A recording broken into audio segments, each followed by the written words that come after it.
اب آئیے حضور پیران پیر شیخ عبد القادر جیلانی غوث اعظم دستگیر رضی اللہ تعالیٰ عنہ کے جو مقالات، ان کی جو فتوح الغیب کی شکل میں ہمارے سامنے ہے، اس کو 40واں مقالے کی جو ہے کہ بیان پڑھیں گے انشاءاللہ۔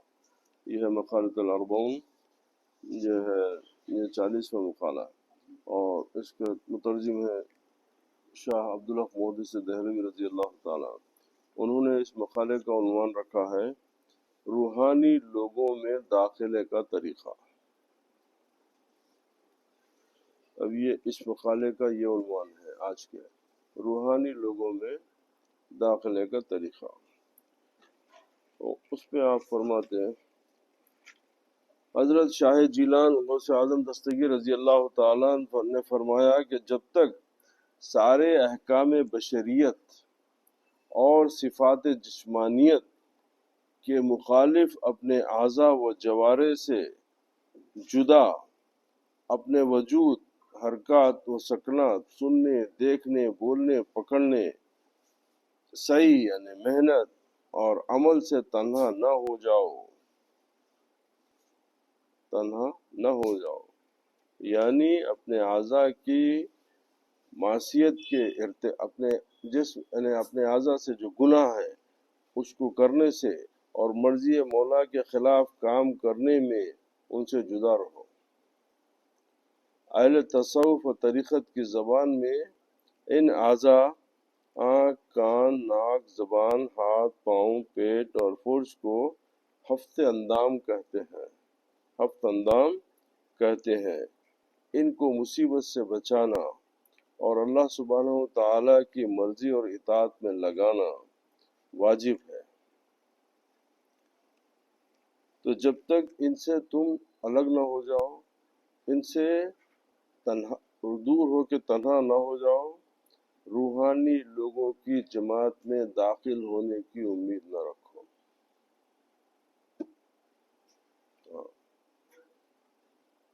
غلامی کر لے سکتے، دوستی مشکل ہے۔ دوستی کرنے کا شوق ہے تو لیکن یہ تمام چیزیں ہونا، کیا ہونا؟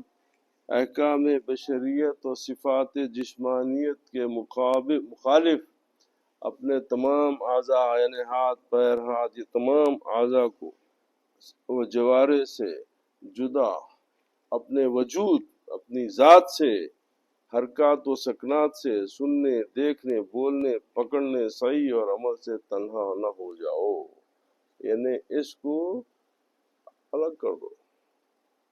مطلب کیا ہے کہ یہ ہر اعضاء آپ کا اللہ کی رضا کے لیے کام کرے۔ کوئی جسم کا اعضاء بھی آپ کا، کیونکہ اللہ سبحانہ و تعالیٰ کیا بولا قرآن پاک میں کہ ہم تمہارے اعضاء کو گواہی کے لیے لائیں گے، ہم تمہارے اعضاء کو گواہی کے لیے لائیں گے، ہم تمہارے لیے ڈھونڈ کے نہیں لائیں گے کہ وہ شریف میاں ان کی گواہی دو، نہیں، ہم تمہارے اعضاء سے بولیں گے کہ تمہارے جسم، تمہارے ہاتھ، پیر، آنکھ یہ گواہی دیں گے کہ ہاتھ بولیں گا کہ مولا میرے کو حرام کھانے سے استعمال کرا، میرے کو حرام چیزوں سے پکڑنے کے لیے استعمال کرا، پیر بولیں گے کہ مولا ہم کو غلط جگہ لے جانے میں استعمال کرا، آنکھ بولیں گے کہ ہم کو حرام چیز دیکھنے کے لیے استعمال کرا، کان بولیں گے کہ بری چیز سننے کے لیے استعمال کرا۔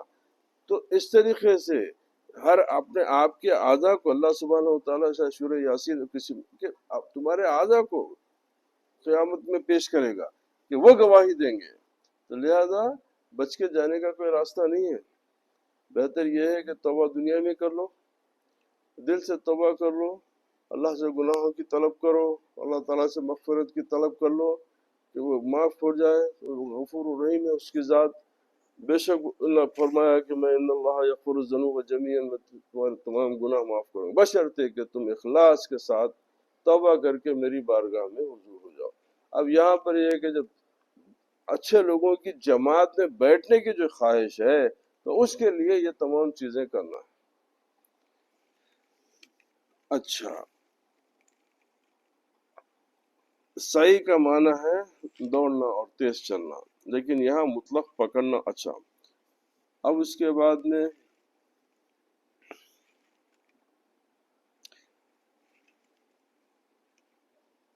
ان میں اچھا امید نہ رکھو ان میں داخل ہونے کے لیے اپنی عقل،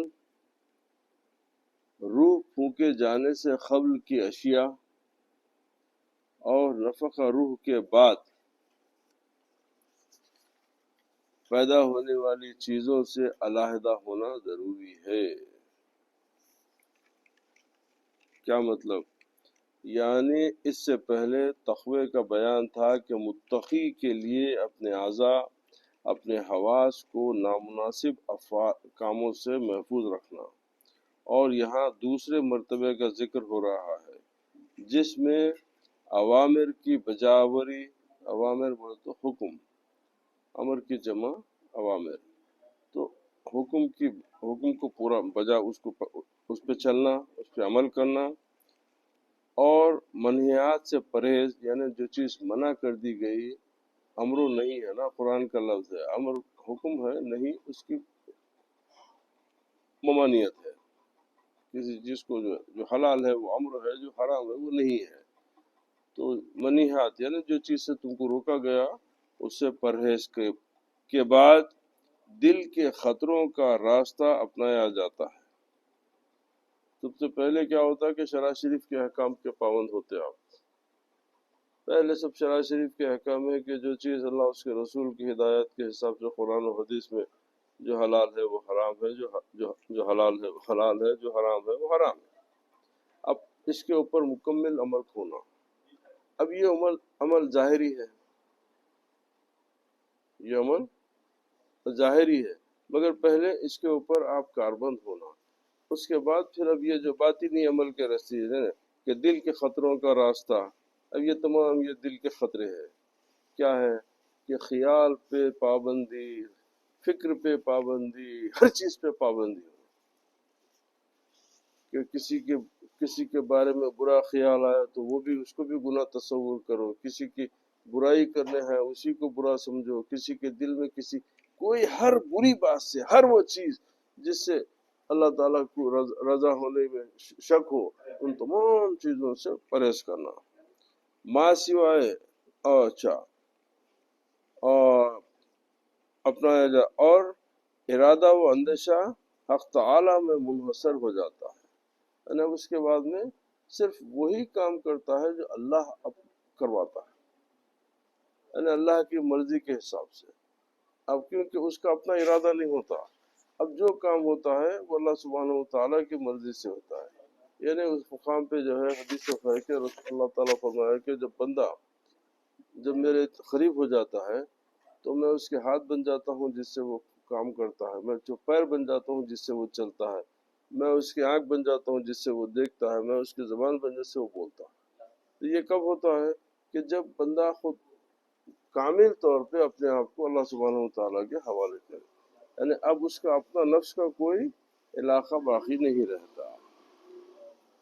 اچھا، روح کے بعد پیدا ہوئے رب کریم کے قرب سے حجاب، کیونکہ یہ سب چیزیں، یہ سب اشیاء رب کریم کے قرب سے حجاب بنتی ہیں، کیونکہ یہ جتنے باتیں ہیں اگر یہ تم اس کے ساتھ رہیں گے تو تم اللہ تعالیٰ کی، تمہارے کو پردہ اللہ تعالیٰ کے اور تمہارے درمیان پردے کا پردہ ہی رہیں گا، وہ پردہ کبھی نہیں ہٹ سکتا اگر تم یہ تمام بیماریوں کو دور نہیں کریں گے تو۔ جب تک تم ان تمام چیزوں کی جو ہے آپ نہیں اپنا لو گے، اس کے اوپر مکمل طور پہ عمل نہیں کرو گے، تو جب تک اللہ تبارک و تعالیٰ اور تمہارے درمیان میں ربط کی کوئی صورت نہیں پیدا ہوتی۔ جب تم خالص روح بن گئے، جب تم خالص روح بن گئے، کیا مطلب؟ جیسا پیدا کرا تھا ویسے ہو گئے، تو سر اور غیب الغیب بن جاؤ گے۔ کیا مطلب؟ یعنی اللہ تعالیٰ کے مراقبہ حضور میں اغیار کی نظروں سے، اغیار وہ تو غیروں کی نظروں سے مکمل طور پر چھپ جاؤ گے، پنہاں ہو جاؤ گے۔ دوسرا مطلب یہ ہے کہ مرتبہ سر یعنی خفی اور اخفا پر فائز ہو کر غیب ہویت و ذات میں فانی ہو جاؤ گے۔ اب اس کے راز سے تم جب واقف ہو جاؤ گے تو پھر تم اپنی ذات سے فنا ہو جاؤ. اب جو باقی رہے گا وہ حق باقی رہے گا. یہ کیونکہ تصوف میں صوفیہ کے پاس مقام فنا فی الفنا بقابل بقا. تو وہ ولی کیا ہوتا؟ یہ ہوتا ظاہر میں زندہ رہتا مگر اس کی زندگی اس کے لیے کچھ کام کی نہیں رہتی، کیونکہ وہ پوری زندگی اپنے خدا کے حوالے کر کے بیٹھتا. اب اس کے بعد میں انہیں بولتا یہ ہو جاتا، یہ مت ہو، نہیں ہوتا، کیونکہ اب اس کی زبان استعمال ہوتی ہے مگر حکم اللہ کا چلتا. ظاہر میں اس کی زبان استعمال ہوتی، اس کا ہاتھ، اس کے پیر استعمال. یہ مقام ہوتا فنا کا. فنا کا مطلب یہ نہیں ہے کہ مر جانا، نہیں، وہ تو صرف فنا ہوتی ہے. کل من علیہ فان، کہ جس کو پیدا ہوا اس کو مرنا ہے، فنا ہونا ہے. یا فنا فل کا مطلب یہ ہوتا ہے کہ جیتے جی اپنے آپ کو اس کیفیت میں لانا کہ آپ کا نفس آپ کے اوپر دادا گیری نہیں کر سکے، آپ کا نفس آپ کو ڈکٹیٹ نہیں کر سکنا. اب جو بھی مرضی ہے وہ صرف اللہ کی مرضی سے ہونا، وہی وہ مقام ہوتا ہے. وہاں پر جو ہے اللہ تعالیٰ سے پھر آپ سے ملاقات کی توقع ہو جاتی ہے کہ جب فانی ہو جاؤ گے. ٹھیک ہے، اس بن جا اور اپنے اسرار میں ہر شے سے علیحدہ ہو کر، یعنی البتہ ذات حق کے ساتھ اسرار اور مقربین کا اتصال دائمی ہے. ہر شے سے علیحدہ ہوں گے، کئی کو ہوں گے؟ تاکہ اللہ تعالیٰ کے ساتھ اور اس کے مقربین کے ساتھ ہمارا جوڑ مضبوط ہو جائے.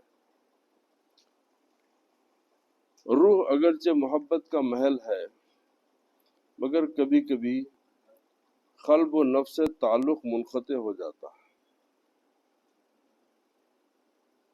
بڑی عجیب بات ہے. روح اگرچہ محبت کا محل ہے مگر کبھی کبھی قلب اور نفس سے تعلق منقطع ہو جاتا ہے. اور صوفیہ کرام کا یہ اختلاف کے نسبت میں دوام ہے، یعنی نہیں اس معنی پر دوام ہے یا نہیں اسی معنی پر محمول ہے. مقربین کے دائمی اتصال، یعنی اللہ کے بندوں کا ہمیشہ ایک دوسرے سے جڑا ہوا رہنا، ایک دوسرے سے ربط، اور روح کا مرکز محبت ہونے کے باوجود ذات باری تعالیٰ کے ساتھ اتصال سر کی بنا پر، یعنی راز کو واقف ہونے کی بنا پر کبھی نفس و قلب سے جدا ہو جاتی ہے. صوفیہ کرام کا نسبت کے دوام اور عدم دوام کا اختلاف اسی معنی پر ہے. یہ لمبی بحث ہے انشاءاللہ، پھر اس کو اب کیونکہ تشریح میں آگے تھی میں پڑھ دیا، بعد میں اس پہ بحث کریں گے. ہر شے سے علیحدہ ہو کر اس کو دشمن اور ظلمت و حجاب جاننے لگو گے. کیا مطلب؟ کہ مطلوب کے چہرے پر پردہ جمال محبوب کے دید سے مانے ہے. مطلوب کے چہرے پر پردہ جمال، یعنی اگر طلب کرنے والے کے چہرے پر خوبصورتی کا پردہ بھی جو ہے وہ محبوب کے دیدار کے لیے آڑ ہو جاتی ہے. جیسا کہ حضرت ابراہیم خلیل اللہ علیہ السلام نے بتوں کے بارے میں فرمایا کہ یہ بت میرے دشمن ہیں، یہ بت میرے دشمن ہیں مگر پروردگار عالم میرا دوست ہے. اسی طرح تم وجود کے تمام اجزاء اور تمام مخلوق کو بت تصور کر کے ان میں سے ہرگز کسی کی اطاعت اور پیروی نہ کرو. ان کی اطاعت اور پیروی کا مطلب یہ ہے کہ ذاتی باری تعالیٰ اور اس کی اطاعت و رضا کے بغیر ان کے ساتھ تعلق قائم کرنا. اس طریقے سے ان کی اطاعت کا مطلب کیا ہے کہ ذاتی باری تعالیٰ اور اس کی اطاعت و رضا کے بغیر ان کے ساتھ تعلق قائم کرنا، یہ ہو جاتی ہے ان کی پیروی.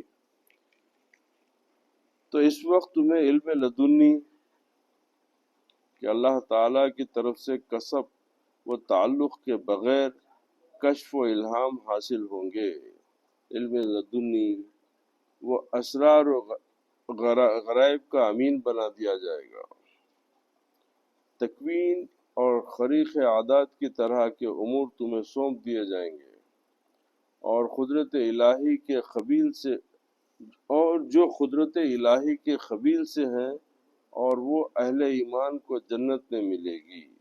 یعنی عادت اور خرق عادت، عادت کے معنی ہے اشیاء کے اسباب کے توسط سے ایجاد کرنا۔ عادت کا معنی کیا ہے؟ اشیاء میں، اشیاء کی اسباب کے توسط یعنی ریزنز کے ذریعے، اسباب کے توسط سے ایجاد کرنا۔ جیسا کہ آدمی کھانے کے بغیر سیر نہیں ہوتا، اور چلنے کے بغیر منزل مقصود تک نہیں پہنچتا، یہ عادت۔ اور خرق عادت کا مطلب یہ ہے کہ کوئی امر یعنی کوئی کام سبب کے بغیر وجود میں آ جائے۔